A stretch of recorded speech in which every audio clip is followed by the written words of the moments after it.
రంగా వారసుడిగా ఆయన బాధ్యత కదా అది. ఆయన రాజకీయ పార్టీలో ఉన్నాడు కదా సార్. రాజకీయ పార్టీలు ఉంటేందండి నాకు అర్థం కాదు. రంగా అభిమానులు, రంగాకు సంబంధించినటువంటి అభిమానించేటోళ్ళు ఏ పార్టీలు ఉంటే ఏమైంది? ఆయన రాజకీయంగా ఎదగటానికి ఇవన్నీ పనికొచ్చే బలాలే కదా. రాధారంగ మిత్రమండలి అనేటువంటిది ఏ రాజకీయ పార్టీ కాదు. ఏ రాజకీయ పార్టీలు ఉంటే రాధారంగ మిత్రమండలి వాళ్ళకి సపోర్ట్ చేయకూడదని ఏమన్నా రూల్ ఉందా? ఇక్కడ చెప్పేది ఏంటి? రాధారంగ మిత్రమండలి మొత్తము ఏం పని చేయటం లేదు, అయిపోయింది, వ్యవహారం ఉంది అంది. ఇప్పుడు ఆవిడొచ్చి మళ్ళీ దాన్ని లేపుతారు అనేటువంటి దాని మీద చెప్తున్నారు. ఇక్కడ నేను ఒకటి ఏం చెప్పదలుచుకున్నానంటే, ఆవిడ ఏదో చెప్తున్నారు. ఏం చెబుతున్నారు? నేను మీటింగ్ పెట్టాలంటే నన్ను అడ్డుకోబోతున్నారు అదండి. ఒకళ్ళు అడ్డుకుంటే ఆగేటువంటి బలమా రంగాకు సంబంధించినటువంటి బలము? ఒకళ్ళ వచ్చి మీరు ఆహ్వానిస్తే మీటింగ్ పెట్టుకోవటం లేకపోతే వ్యవహారమా? కాదు కదా. మీ దగ్గర జనం ఉండి, మీకు ప్రజల మద్దతు ఉండి మీరు వచ్చేస్తే ఎవరైనా మీకు రెడ్ కార్పెట్ వేస్తారు ఆటోమేటిక్ గా. ఎవరు ప్రభుత్వం ఏంది, వాళ్ళేంది, వీళ్ళేంది, అందరూ దిగొస్తారు. ఇప్పుడు ఏం మీటింగ్ జరిగింది అక్కడ? రాధారంగ మిత్ర మండలి మీటింగ్ జరిగింది. ఆవిడ గెస్ట్ గా వెళ్ళారు, ఆవిడేం పెట్టలేదు ఆ మీటింగ్. ఆ మీటింగ్ కూడా రాష్ట్ర వ్యాప్తంగా ఉన్నటువంటి 26 జిల్లాలకు సంబంధించి ఎక్కడైతే ప్రధానంగా కాపు సామాజిక వర్గం అనుకుందాం, ఆ తర్వాత అప్పుడు రంగా బతికున్నప్పుడు అన్ని వర్గాలను ఆయన కలుపుకున్నాడు. ఇప్పుడు కాపు సామాజిక వర్గానికి సంబంధించినటువంటి వాళ్ళు ఎవరైనా మద్దతు ఇచ్చేదానికి అవకాశం ఉంటుంది. కానీ మీకు విశాఖపట్నంలో ఉండేటువంటి విశాఖ ప్రాంతం వాళ్ళు, ఉత్తరాంధ్ర ప్రాంతం వాళ్ళు, రాష్ట్రానికి సంబంధించినటువంటి వాళ్ళు ఎంత మేరకు హాజరయ్యారో, ఆ మీటింగ్ ఏం సక్సెస్ అయింది, ఏమైంది అనేటువంటిది ఒక్కసారి వాళ్ళు సమీక్ష చేసుకోమనండి. నిజంగా వంగవీటి మోహన్ రంగా పేరుని వీళ్ళు చెడగొడుతున్నారా, మీరు బాగుపరుస్తున్నారా అనేటువంటి విషయాన్ని వాళ్ళు ఒకసారి పునరాలోచన చేసుకోవాలి. మీరు ఈ విధంగా అయితే ఆయన పేరు చెడగొట్టినట్టే లెక్క అనేటువంటిది నా యొక్క అభిప్రాయం. మీరు రాజకీయాల్లోకి రావచ్చు, రాజకీయాల్లోకి వస్తే మీ బలం ఏంటి అనేటువంటి దాని మీద మీకు అవకాశం ఇస్తారు. రేపు పొద్దున ఆశా కిరణ్ వచ్చినా సరే, ఇప్పుడు రాధాకి తెలుగుదేశం పార్టీలో ఉన్న రెండు సార్లు ఎమ్మెల్యే సీటు, 2 ఎన్నికల్లో కనీసంగా ఆయన పేరు కూడా పరిగణలోకి తీసుకోవాలి. పూచిక పుల్లు పక్కన పడేసినట్టు పక్కన పడేసారు. అంటే ఆయన పోటీ చేయడానికి ఇష్టపడలేదు అనేటువంటి ఒక చర్చ ఉంది. ఎవరైనా చెప్పింది మీరు? నేను ఒకటి అడుగుతాను, మిమ్మల్ని మొన్న కూడా అడిగాను.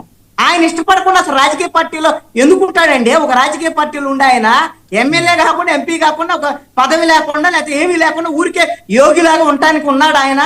మీకు ఎప్పుడన్నా ఒకసారి అవకాశం వస్తే ఆయన అడగండి, టికెట్ ఇచ్చారా లేదనేటువంటి మీకేమైనా చెప్పాడా? నేను అడిగాను కృష్ణాలి గారు, నేను చాలా సందర్భాలు అడిగితే ఆయన చెప్పిన మాట, చంద్రబాబు గారు పోటీ చేయమన్నారు, నియోజకవర్గం చూసుకొని ఏ నియోజకవర్గం సెలెక్ట్ చేసుకోమన్నారు, బట్ నాకు ఇంట్రెస్ట్ లేదు, నాకు ఇప్పుడు కూటమి గెలవడం నాకు ఇంపార్టెంట్, వైసీపీ ఓడిపోవడం నాకు ఇంపార్టెంట్ అని చెప్పేసి పోటీ చేయలేదు. 29లో ఖచ్చితంగా పోటీ చేస్తానని చెప్పారు. నాకు ఏ నియోజకవర్గం చూసుకుంటా, నేను ఒకటి చెప్తా వినండి, ఏ నియోజకవర్గం చూసుకునేది ఏంటి నాకు అర్థం కాదు.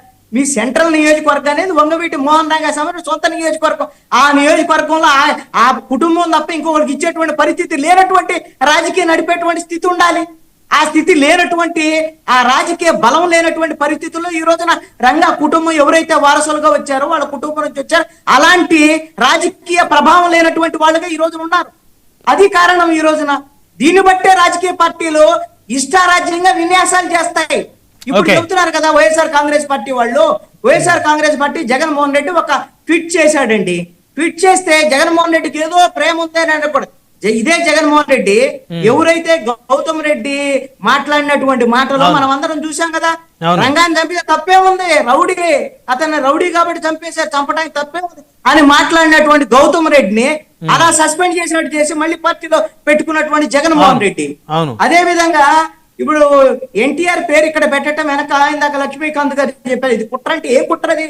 కేవలము కాపులకి, అదే విధంగా ఇక్కడ 2 కమ్మ సామాజిక వర్గానికి ఘర్షణ వాతావరణం సృష్టించాలనేటువంటి అతి పెద్ద కుట్ర జగన్మోహన్ రెడ్డి చేశాడు. ఎప్పుడు? నిన్న ట్వీట్ వెనక కుట్ర ఏమంటే పేరు పెట్టడం వెనక కుట్ర ఇదే, పేరు పెట్టడం వెనక కుట్ర ఇదే. ఎక్కడైతే నిమ్మకూరు ఉందో గుడివాడ నియోజకవర్గమో అక్కడేమో కృష్ణా జిల్లా అని పెట్టి, విజయవాడకి సంబంధించినటువంటి ఇక్కడేమో వంగవీటి మోహన్ రంగా పేరు పెట్టాలని అడుగుతుంటే ఇక్కడ ఎన్టీఆర్ పేరు పెట్టి, ఇక్కడ వంగవీటి మోహన్ రంగా పేరు కావాలనేటువంటి వాళ్ళు, ఎన్టీఆర్ పేరు ఉన్నటువంటి వీళ్ళిద్దరు 2 కులాల వాళ్ళు కొట్టుకోవాలేడా? ఇది జగన్మోహన్ రెడ్డి యొక్క ప్లాన్. అందుకని కదా ఈ విధంగా పెట్టింది. ఇప్పుడు వచ్చి ఏం చెప్తారు? ఆ పేరు పెట్టాలి, అది చేయాలి, ఇది చేయాలని ఇప్పుడు ఈ మాటలు చెప్తారు. మీరేం చేశారు ఆ రోజు చేసినటువంటి వ్యవహారం? వాళ్ళు పెట్టరు, కానీ ఇప్పుడు కొట్టుకునేటువంటి కుట్రలు కూడా జగన్మోహన్ రెడ్డి చేశాడు. ఘర్షణ వాతావరణం క్రియేట్ చేసినటువంటి పరిస్థితి జగన్మోహన్ రెడ్డి వైపు నుంచి ఉంది. రైట్ రైట్ ఇంకా మరొక నేను అంశం ఒక కూడా మాట చర్చించాలి అండి, డిబేట్ లో మనం. ఉండండి ఒక్క మాట.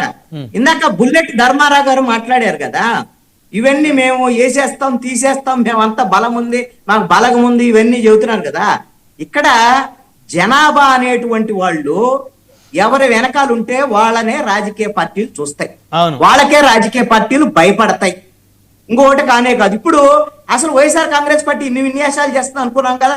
ఇప్పుడు లక్ష్మీకాంత్ గారు ఏం చెబుతున్నారు, మా పవన్ కళ్యాణ్ గుండెల్లో ఉన్నాడు, వంగవీటి మోహన్ రంగా చెబుతున్నాడు. గుండెల్లో ఉన్నా, మీకు మైండ్ లో ఉన్నా లేకపోయినా నువ్వు కనీసంగా ఒక అధికారికంగా జనసేన పార్టీ రంగా వర్ధంతికి సంబంధించినటువంటి వ్యవహారంలో ఒక వర్ధంతి నివాళులు అర్పించేటువంటి పరిస్థితి ఒక పార్టీ అధినాయకుడికి లేదు అంటే ఆ పార్టీ ఊరికే కుంటి సాకులు చెప్పటాన్ని ఏం చెప్తారు దీన్ని అంటే?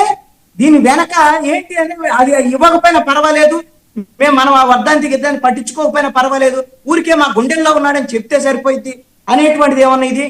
కనీసం ఇది ఒక మొక్కుబడి కార్యక్రమంగా అయినా సరే ప్రతి వాళ్ళ వర్ధంతి జయంతుల్ని మన చనిపోయినటువంటి వాళ్ళ గొప్ప వాళ్ళకి సంబంధించినటువంటి స్ఫూర్తి, దానికి అందరూ మాట్లాడుకుంటారు, అన్ని పార్టీలు మాట్లాడుకుంటాయి. ఇప్పుడు మొన్న సభకి వెళ్ళి పెరవలి సభకి ఎప్పుడో చనిపోయినటువంటి ఈ రాష్ట్రం కోసం చనిపోయినటువంటి పొట్టి శ్రీరాములకు సంబంధించినటువంటి వ్యవహారాలు అంత బాగా చెప్పినటువంటి పవన్ కళ్యాణ్ కనీసంగా వంగవీటి వర్ధంతి రోజున ఒక ట్వీట్ చేసేటువంటి పరిస్థితి కూడా లేదా? ఆయన గుండెల్లో అంత బాగా ఎక్కువైపోయిందా ఏంటి ఇది? ఇది ఈ అంటే విధమైనటువంటి సార్, విన్యాసాలే. ఒకవేళ ట్వీట్ చేస్తే, ఒకవేళ దండేసి నివాళులు అర్పిస్తే మళ్ళీ అంటే ఆయన్ని ఒక కనీసం- కులానికి అంటగట్టేటువంటి ప్రయత్నం చేస్తారని ఆయన ఆలోచిస్తూ అయ్యా, ఉండొచ్చు కదా. కనీసమైనటువంటి బాధ్యత ఇది. ఇప్పుడు పవన్ కళ్యాణ్ కులం పలాంది, ఆయన రెల్లి అని చెప్పుకుంటే సరిపోయిద్దా? సరిపోదు కదా. పలాంది ఆయన కులం అది, మీ కులం ఇది, నా కులం ఇది, మనం పుట్టాక వచ్చిందా? దానికేమి మనం అనేది లేదు. పవన్ కళ్యాణ్ వెళ్ళి రంగా దండేస్తే పవన్ కళ్యాణ్ కాపు అంటారు, అందుకని వేయలేదా అని మీకు చెప్పారా? పోనీ చెప్పానండి.